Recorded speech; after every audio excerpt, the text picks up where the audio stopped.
ரூபாய் மதிப்பு நேற்று அதாவது ஏப்ரல் 2 ஒரே நாளில் பெரிய அளவுக்கு ஏறியாச்சு. இதுக்கு முன்னாடி நாள் அதாவது ஏப்ரல் 1 ரிசர்வ் வங்கி சில முக்கிய முடிவுகள் எடுத்ததா காரணம். அதோட வங்கிகளும் டாலர் சம்பந்தமான தங்களோட நீண்டகால நிலைகளை குறைக்க ஆரம்பிச்சிருக்காங்க.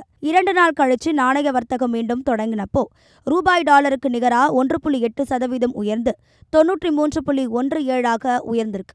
இது 2013க்கு அப்புறமா நடந்த மிகப்பெரிய மாற்றம்னு சொல்லலாம். ஏப்ரல் 1 ரிசர்வ் வங்கிகளுக்கு ஒரு முக்கிய உத்தரவு கொடுத்திருக்காங்க. அதாவது ரூபாய் மதிப்பில் சில குறிப்பிட்ட ஃபார்வர்டு ஒப்பந்தங்களை வாடிக்கையாளர்களுக்கு கொடுக்கக்கூடாதுன்னு சொன்னாங்க. அதே மாதிரி ரத்து செய்யப்பட்ட அந்நிய செலவாணி ஒப்பந்தங்களை மீண்டும் பதிவு செய்யக்கூடாதுன்னு கட்டுப்பாடு போட்டிருக்காங்க. இதற்கு பிறகு சந்தையில் டாலருக்கு இருந்த தேவையே கொஞ்சம் குறைய ஆரம்பிச்சிருக்கு. அதனால ரூபாய்க்கு கொஞ்சம் பலம் வந்திருக்கு. இதனால ரூபாய் இன்னும் ஸ்டேபிளா இருக்க வாய்ப்பு இருக்கு. ஆக இதுக்கு முன்னாடி ரூபாய் நிலையை ரொம்ப பலவீனமா இருந்துச்சு. கடந்த 10 வருஷத்துல இல்லாத அளவுக்கு குறைக்கப்பட்டது. இதுக்கு முக்கிய காரணம் என்னன்னா கச்சா எண்ணெய் விலை உயர்ந்தது. வெளிநாட்டு முதலீட்டாளர்கள் பணத்தை எடுத்துக்கிட்டு போனாங்க. மார்ச் 30 அன்று ஒரு நேரத்துல ரூபாய் 95க்கு மேல போயிடுச்சு. இப்போ ரிசர்வ் வங்கி உடனே சில கட்டுப்பாடுகளை கொண்டு வந்திருக்கு. இந்த நேரத்துல உலக அளவிலேயே சில விஷயங்கள் நடந்துகிட்டு இருக்கு. அமெரிக்கா ஈரான் இடையிலான பதற்றம் அதிகரிச்சிருக்கு.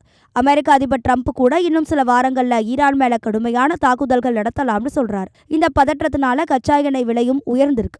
ஒரு பேரல் $106 வரை போயிருச்சு. மொத்தத்துல பார்த்தா ரிசர்வ் வங்கியின் நடவடிக்கையால் ரூபாய்க்கு உடனடி நிம்மதி கிடைச்சிருக்கு. ஆனா உலக நிலைமைகள், குறிப்பா எண்ணெய் விலை, போர் மாதிரி விஷயங்கள் தொடர்ந்து பாதிப்பு கொடுக்கலாம். அதனால அடுத்தடுத்த நாட்கள்ல ரூபாய் எப்படி இருக்கும்னு கவனமா பார்க்கணும்.